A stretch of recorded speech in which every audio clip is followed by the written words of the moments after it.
I'm very, very sorry, everybody. Couple of technical glitches here, the largest of them caused by the largest animals out here, some elephants that precluded us setting up the fireside chat. So we do apologize for the lateness of our run, but we'll run a little bit over time, and I hope you've got nowhere better to go. Well, I mean, where else could you possibly have that's better to go than here by the fireside in the middle of the African bush? Now, we're most pleased to welcome and wish all of our American viewers a happy 4th of July, your Independence Day, and as Jamie's pointed out, Independence Day in Rwanda and Philippines as well. So if there are any viewers from Rwanda or the Philippines, it'd be wonderful to hear from you.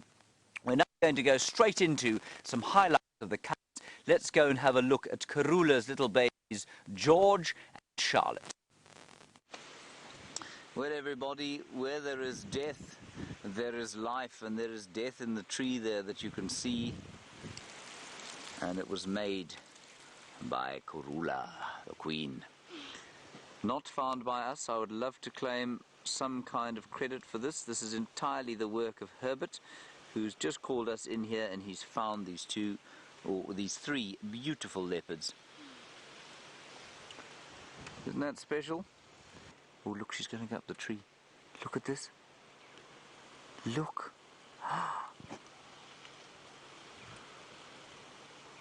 What a clever girl.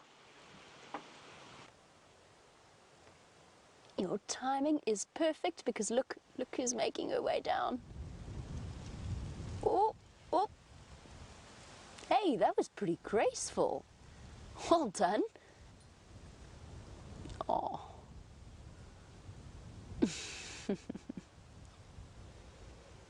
Oh, that's so sweet. Little bit of affection there between mom and daughter. Quickly clean away all of that daycare that I'm sure she's got everywhere. Yarr, cub pile. George wants to sleep. Charlotte wants to play. Oh, there's mom's tail. And now mom is thinking about having a little bit of a late afternoon snack. So a very small highlights package of a quite astonishing number of sightings that we've had of Karula and little George and Charlotte. Now to join me by the fireside to talk about these things, the only lady of our team, the magnificent and elegant Jamie Patterson. What a fantastic introduction. Yes, I think it was a rather fantastic introduction. I'm also having microphone troubles. Oh, good, okay. Can you hear us? Hello. Look at us hugging everybody. Hi. Come and sit.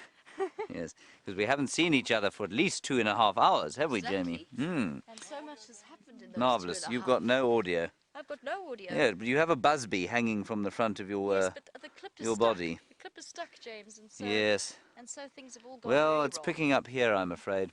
Things have all gone very wrong. Anyway, hang on a second. Let me sort this out. The elephants have given us real trouble.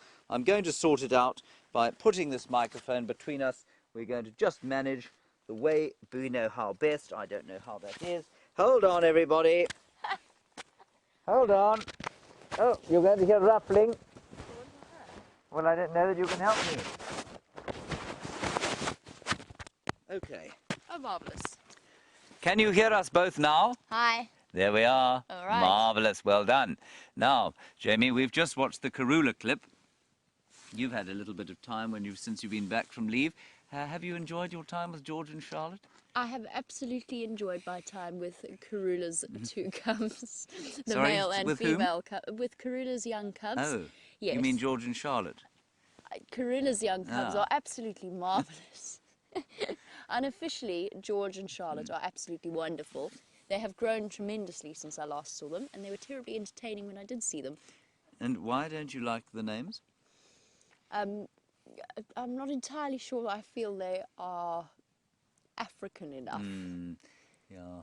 Well, that's a debate perhaps for another time. Perhaps. Now, I made the comment the other day that I didn't think they played very much, and I didn't think that this was unusual because they are obviously going to grow into very solitary animals. Then Andrew shot a really nice sort of video of the cubs having a little bit of a play, and you saw them having a bit of a play. Yep. In your experience, do they play less than lion cubs? Yes. From what I've seen of leopard cubs, yes, they play with their mother a lot. But Yeah. I haven't. There is, of course, they're going to play with each other. They're little moving objects, and leopards like to hunt little moving objects, Yeah. including siblings, and mom's tail. But lion cubs play almost continue, unless they're Yeah, sleeping or I agree. feeding. Yeah. They play almost constantly. And I think that's completely normal. I think there are a few people that thought when I made the comment that it was that I thought it was unusual. I don't. I just think it's interesting that, you know, we know that cats like to play. You've got house cats at home that sometimes like to play, but these leopards don't like to play with each other a huge amount. That's not to say they won't, Yep. but they do it less perhaps than at other times. Now, the other babies we've been seeing, of course, are the two very brand new little hyenas. Have a look at this. Hey girl, you're beautiful, but we did actually come to see your cubs as well, and you put yourself... Oh, there we go, there we go. Hello.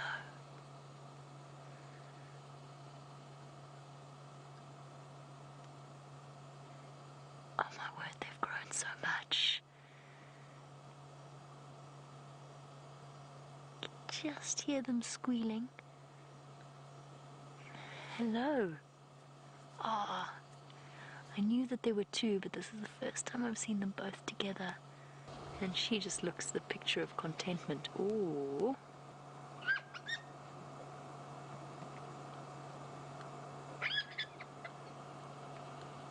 And that was a very conclusive victory that we just saw there.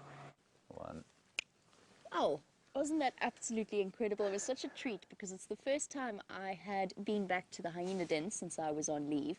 And I just took a chance because there were tracks wandering up and down Gallagher shortcut, and I thought I'd just poke my nose in, as we often do when we are driving past any of the known hyena den sites. And there she was, with two little squabbling babies, which was, I think, the most fascinating part of that entire sighting.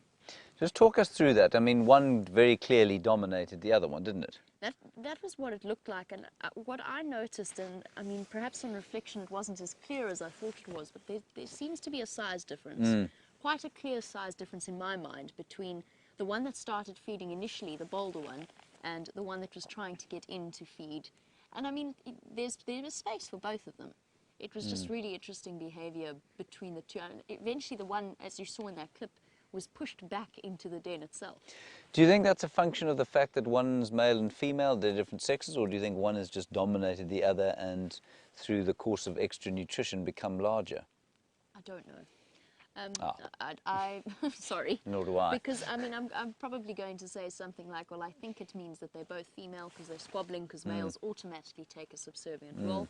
And then I'm going to prove spectacularly wrong because we actually don't know everything there is to know about hyenas. Yeah. So I don't know what the reason is. There's clearly one dominant, one less dominant, whether that means they're both females or one male, one female.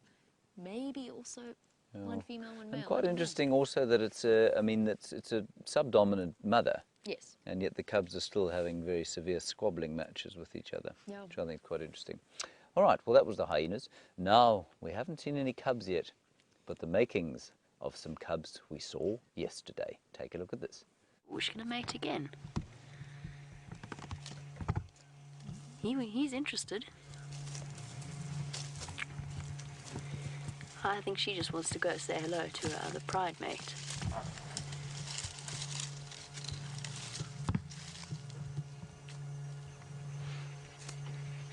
Interesting. That's very interesting. Let's see if she phlegm and grimaces. Yes. How fascinating is that? Here we go. She's going to mate again. Oh, or is she? He's certainly hopeful. Oh no. I'm sorry, buddy. Your affections have been surpassed. Interesting. I mean, this is pure hormonal confusion. I don't know really what to say about that other than, wow. It's an interesting thing, and I mean, we could discuss it all night long.